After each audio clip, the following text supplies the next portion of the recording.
Como que eu me sinto bem-sucedido ou posso ser bem-sucedido onde quer que eu esteja no meu trabalho? Então, aí nós vamos ter que filosofar um pouquinho, nós vamos ter que falar de receita de Delícia. felicidade. E é um negócio que não tem muito... Tá. Não tem receita. Tá. Até porque, por exemplo, agora, o meu conceito de felicidade talvez esteja mais próximo de qualidade de vida. Estar próximo de filho, de esposa, ter tempo para cuidar das minhas 2 cachorrinhas Shih Tzus que eu tenho em casa. Talvez isso seja um grande modelo de sucesso. Tá. Não tem problema nenhum, não tem pecado nisso. Obviamente, eu tenho muitos amigos, inclusive aqui em São Paulo, quando eu venho, né, e muitos deles vendem a ideia de sucesso pelos grandes encontros, pelas grandes confrarias, né, pelo bate-papo, né, de construção, de inovação, aqueles modelos, inclusive, muito piega, né, todo mundo fala que é, né, de disrupção, de inovação. Poxa, mas você fica olhando, o cara está cansado. Pois é. O cara não está tendo tempo para nada. E aí ele fica vendendo a ideia de grande sucesso. Então a gente tem que pesar um pouco, né, esse conceito de sucesso. Se a gente começar a ficar correndo muito atrás dele, a gente esquece algumas coisas e a gente fica para trás. Né? E então, obviamente, nessa soma de sucesso, óbvio, tem vontade. Dá vontade de aproveitar esse sucesso, né? Até porque sucesso talvez tenha a ver com dinheiro, fama e poder. Né? Eu posso ter muito sucesso, talvez pela minha fama, como eu tenho amigos que ganharam muito dinheiro em determinada atividade, estão fora do jogo, mas ainda carregam a fama, a imagem. Pode trazer um pouco de frustração, porque não gera mais tanta receita, mas carrega a fama.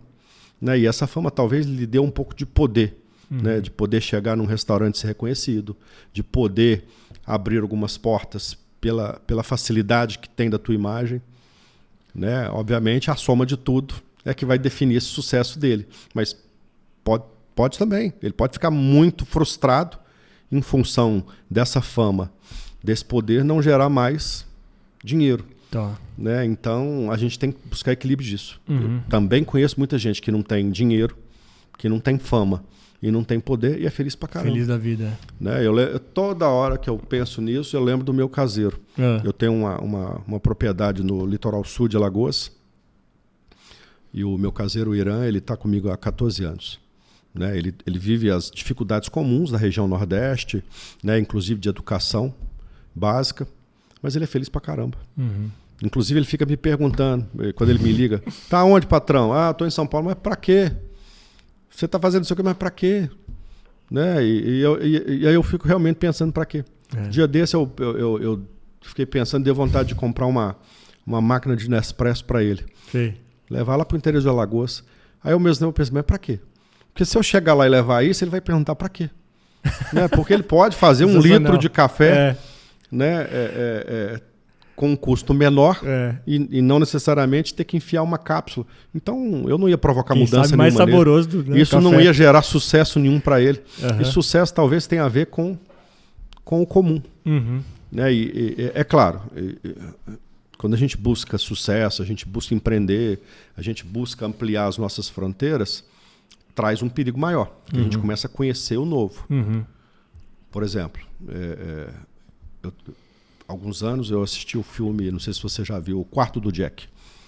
É um filme bem trágico, né, que fala de um sequestro, onde a sequestrada teve o teu filho no cativeiro e esse menino só conhecia aquele espaço. O mundo dele era aquele quarto. Tá. Né? Depois a história lá conta, né, todas as tragédias desse convívio num ambiente pequeno e depois, quando eles conseguem fugir, para viver o mundo maior. Ele não dava conta, porque o mundo dele era só aquele quarto e bastava para ele. Ali ele conseguia imaginar, brincar, criar novas ideias. Só que quando ele descobriu que o mundo era maior que aquilo, isso talvez causasse um trauma, né? Na história do filme, causou um trauma assim. Agora imagina pra gente. Quando a gente começa a experimentar, por exemplo, eu posso começar a querer fazer com que o meu caseiro viva a minha vida, né? Fazer com que ele passeie 5, 6 vezes por semana de avião. Para quê? Né? Para que ele possa experimentar aquilo que eu acho legal. Né? Por exemplo, morar numa casa de condomínio, ir para uma sauna. Poxa, eu já fiz isso, inclusive. Eu arrisquei trazer ele, pus ele no avião, levei para minha casa, né? Deixei ele lá 2 dias porque eu tinha que viajar. Poxa, ele não sabia usar o fogão porque era elétrico. Ele não sabia ligar o chuveiro porque tinha um modo de funcionamento diferente do que ele estava acostumado, porque ele nem precisava disso. Levei ele numa sauna, quase matei o cara. Imagina. Tentei pedir perdão, levei ele numa cachoeira, quase matei ele de novo. Ele veio embora triste. Eu fiquei pensando, cara, mas aquilo ali é ótimo. Mas para ele não era. Não é a vida dele, né? Então, aí, né, tentando traduzir isso para nós, não dá para a gente ficar tentando viver a vida do outro. A gente tem que parar um pouquinho, pensar no que a gente realmente quer para nós. Né? O modo pandemia fez um pouco disso, né? Fez a gente se ver vivendo um pouco. Olhar um pouco para dentro, né? Muita gente se questionando, né?